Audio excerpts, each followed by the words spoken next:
My name is Alexis Monroe, and for 30 years, I served as a Major General in the United States Army.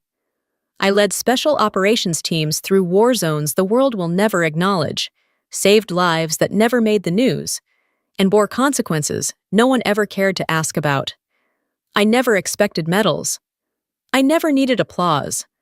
But last Sunday, I stood behind a fence, uninvited, as my family celebrated the Monroe military legacy without me. They said I failed. My father sat in the front row, polished medals gleaming beneath his old colonel's blazer.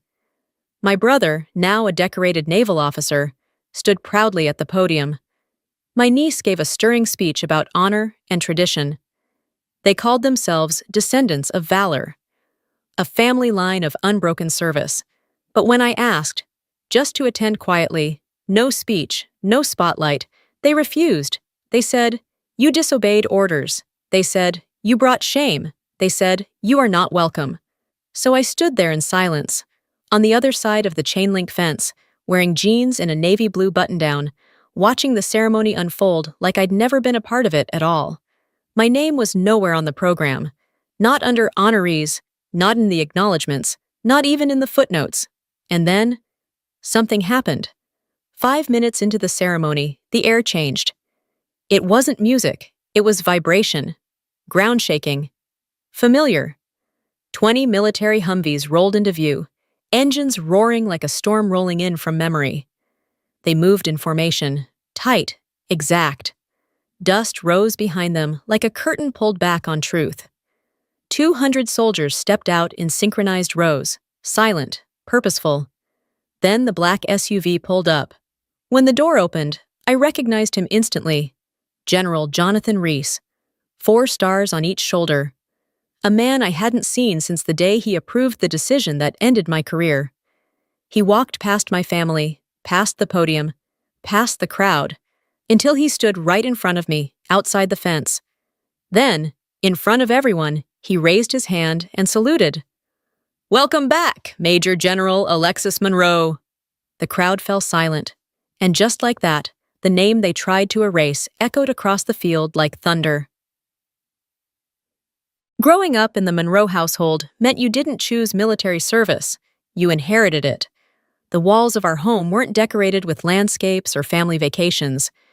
They were covered in framed portraits of uniforms, sepia photos of great-uncles from World War II, cousins from Desert Storm, my brother in his academy dress blues, chin tilted with pride. And for a while, my face was up there too. There was a photo of me, second lieutenant at 22, jaw set, eyes forward, cap squared. My father had it framed and hung just to the right of my brother's, lower as he used to joke, because rank goes left to right, oldest to youngest. But I didn't mind. For a long time, that wall was proof I belonged.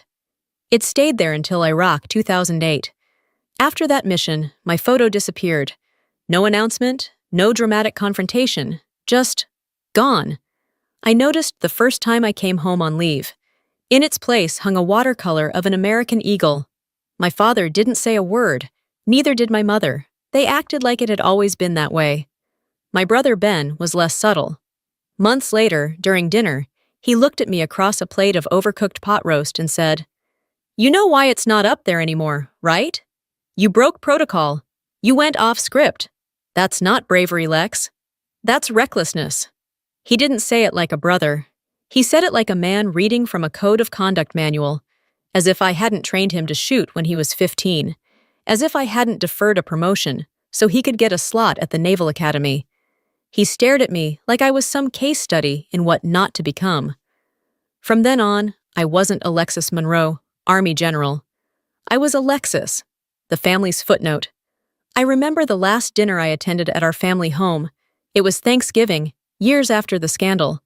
My niece had gone all out, handwritten name cards, crystal water glasses, cloth napkins folded into fans.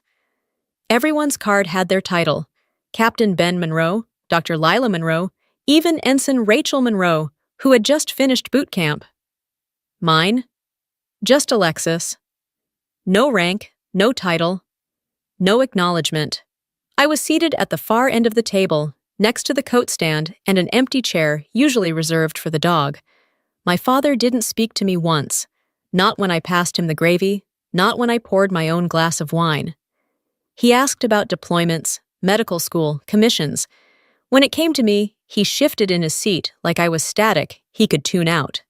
Midway through dinner, someone raised a toast to those who've served with distinction. Glasses clinked, and all eyes turned to Ben. I raised mine too, quietly, unnoticed. It was like applauding at a movie no one else was watching. After dessert, apple pie, the one I always used to bake, I stayed behind to clean. Old habit. My mother used to say, "You can always tell who was raised with honor by who stays to do the dishes." No one joined me that night. I washed every plate by hand while voices drifted from the next room. When I said I was heading out, Ben barely looked up. "Thanks for coming," he said. No hug, no walk to the door. As I passed my father, I paused. Not for a goodbye, just instinct. He shifted his body away from me. Not dramatically, just enough to let me know. Even your shadow isn't welcome here. No one called afterward, no text, no follow-up. When my cousin Rachel got married the next spring, I found out through a tagged photo on Facebook. When Ben's first child was born, I learned about it from a VA nurse in Colorado who mentioned it offhand. That's how I became a ghost. Not absent, just erased. I used to think silence was safer than explaining. That if I just stayed quiet, one day someone might ask, "What really happened?" But they never did. And so, my story faded. One photo removed, one chair pushed aside, one dinner skipped, until there was nothing left but a name they used to say with pride, now whispered like a cautionary tale. It was supposed to be a routine sweep. Iraq, 2008. Operation Nightshade. My unit had boots on the ground near a compound outside Mosul. Satellite intel suggested it was a weapons depot, possibly a front for arms smuggling tied to regional militias. The mission profile was clear. Confirm intel, secure perimeter, await extraction by sundown. But intel lies. And that building wasn't a depot. There were no crates of rifles, no ammunition. What we found instead were children. 37 of them, malnourished, drugged, terrified. Some were locked in rooms no bigger than closets. Others were huddled in a basement that reeked of blood and fear. It wasn't just a safe house. It was a holding pen. A grotesque human shield operation run by warlords who knew how to manipulate Western rules of engagement. Children made things complicated. Children delayed strikes. Children bought time. I radioed it in. Used the correct protocol. Compound compromised. Civilian miners confirmed. Request emergency evac. The response was clinical. Hold position. Await further instruction. But I knew what that meant. When responses are slow, it's not because someone is unsure, it's because someone at a higher desk doesn't want to respond. We learned later the location had political entanglements. The area was under shadow protection from a faction tied to one of our so-called allies. The State Department had brokered a non-intervention arrangement in exchange for access to energy corridor intel. In other words, we weren't supposed to be there. And if something went wrong, no one would come. We had 20 minutes before the compound would be overrun. I had a choice: wait for an order that wouldn't arrive or act on the oath I took, not to politics, but to human life. I chose to act. We split into 2 teams. One would hold the exits. The other, mine, would extract the children. No formation, no clearance, just speed and precision. We moved through darkness and dust, clearing booby-trapped doors, dodging sniper fire from rooftops disguised as homes. I can still hear the pop of each bullet in the air, how the children flinched before they even heard the sound. 3 of my soldiers were injured that night. One took shrapnel to the thigh, another had a fractured clavicle. But every child, every single one made it out. We loaded them into troop transports, wrapped them in jackets, gave them water, whispered names they could barely repeat. One little girl wouldn't let go of my hand the entire ride. She was maybe 5. Her knuckles turned white from holding on so tight. By the time we reached the fallback point, I had already filed the after-action report. I told the truth, every brutal, unredacted detail. No sugarcoating, no spin. And then, nothing. No reprimand, no commendation, just silence. The report was classified within 24 hours. 2 weeks later, I received a formal letter, conduct review initiated for deviation from command protocol. I didn't fight it. I didn't go public. Because if I had, those kids would have become headlines. Their faces would have been splashed across every news outlet, their trauma turned into spectacle. And I couldn't let that happen, so I signed the NDA, took the demotion, took the shame. They reassigned me to a non-combat role, strategic planning and personnel briefings. Nothing classified, nothing meaningful. Slowly, my visibility shrank. Fewer calls, fewer meetings. Until one day, there was nothing left to lead. They didn't have to fire me, they just made me disappear. The hardest part wasn't the silence from command. It was the silence from home. I called my father the day I received the review notice. I didn't expect understanding, but I thought maybe he'd at least want to hear it from me. He answered on the second ring. I told him plainly what had happened. No emotion, just facts. There was a pause. Then he said, "I taught you to follow the chain of command, not rewrite it." That was all. He hung up. 2 weeks later, I found out my name had been removed from the Monroe Military Wall of Honor, the one outside his study. In its place, a brass plaque read, "Reserved for future service," as if I had died. I wish I could say my brother reached out, that he asked for my side of the story, that he even acknowledged how my absence opened a spot for his fast-tracked promotion. But he didn't. He climbed quickly, became a commander, spoke at events, shook hands, took photos beneath flags. And when people asked about his sister, he just smiled politely and moved on. That mission saved 37 children. It ended my career. And for 15 years, I lived with the silence of that trade. Not because I regretted it, I didn't. But because no one ever asked why. 15 years passed. I lived quietly on a farm just outside Red Lodge, Montana. Fenced pasture, a few goats, a stubborn barn cat named Hobbs. I grew vegetables in raised beds, fixed the roof myself every spring, replaced the porch swing with my own hands when the wood cracked under too many winters. No one from my family ever visited. Then, one September morning, a text lit up my phone. It was from my cousin Dana, short and strangely cheerful. "Hey, just FYI, Ben's organizing a Monroe family military reunion this fall. Biggest one yet, should be epic." No link, no invite, no question mark, just a warning disguised as a courtesy. I looked it up anyway. There it was, Monroe Military Legacy Celebration, honoring 3 generations of service. My brother's name was front and center on the event banner.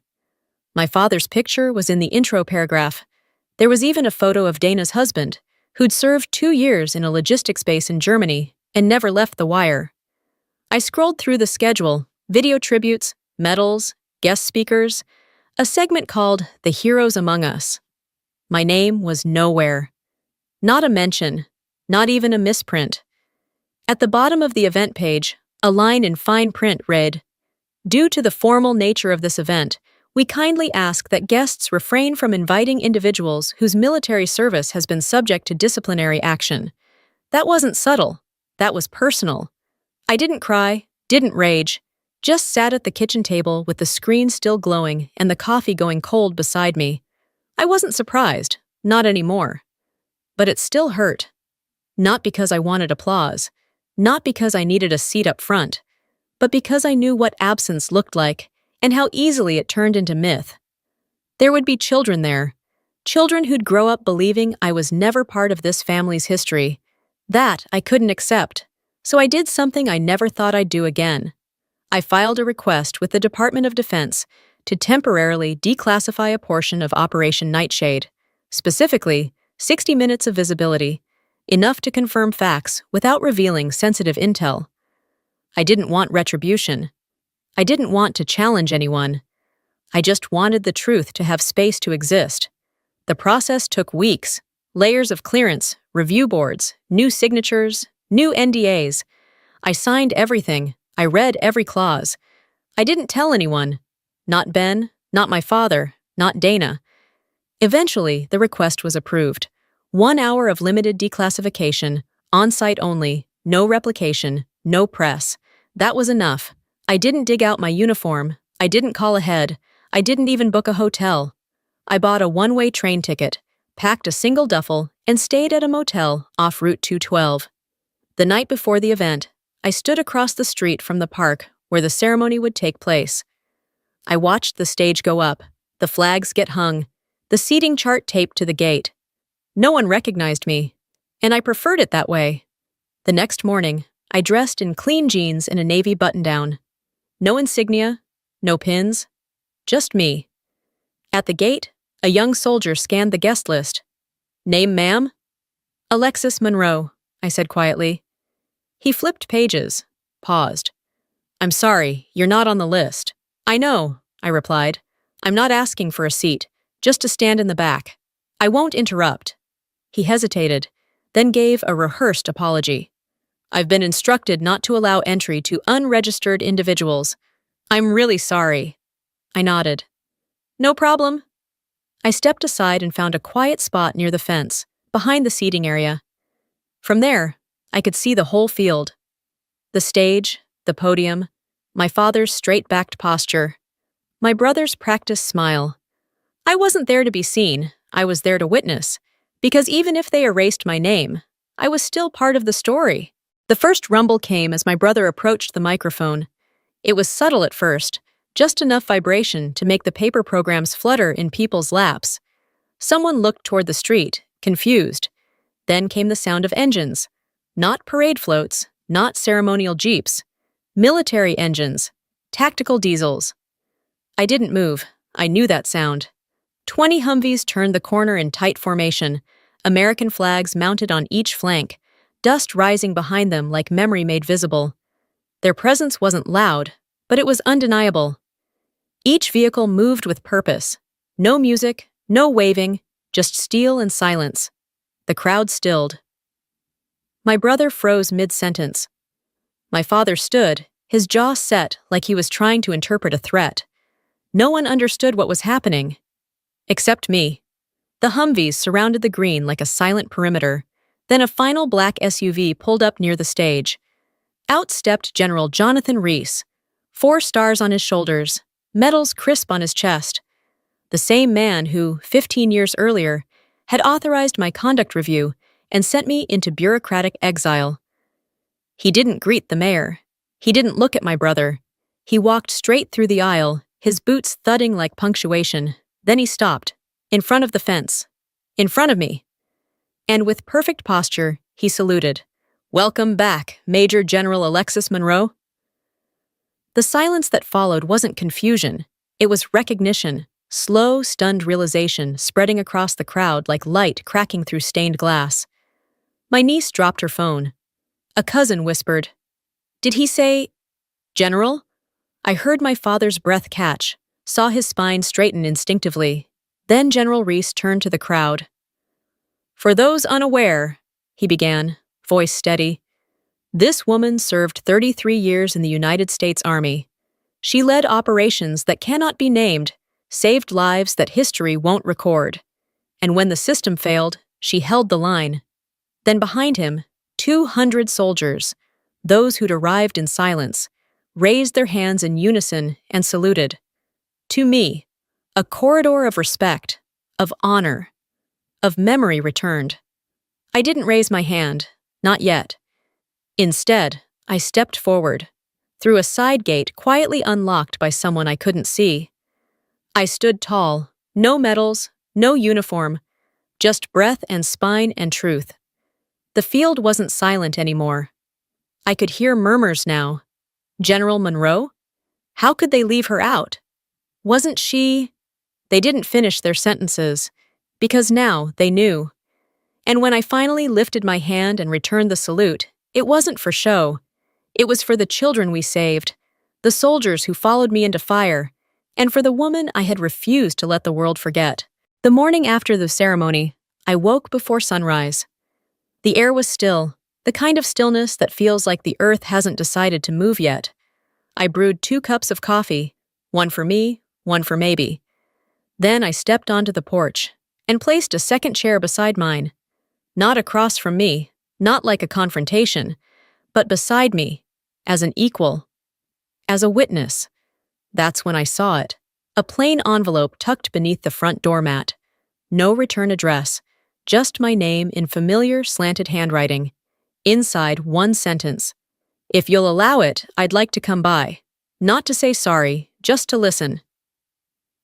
He didn't sign it. He didn't need to. I didn't write back. I didn't rush to respond. I just left the second chair where it was. Some days it sits empty.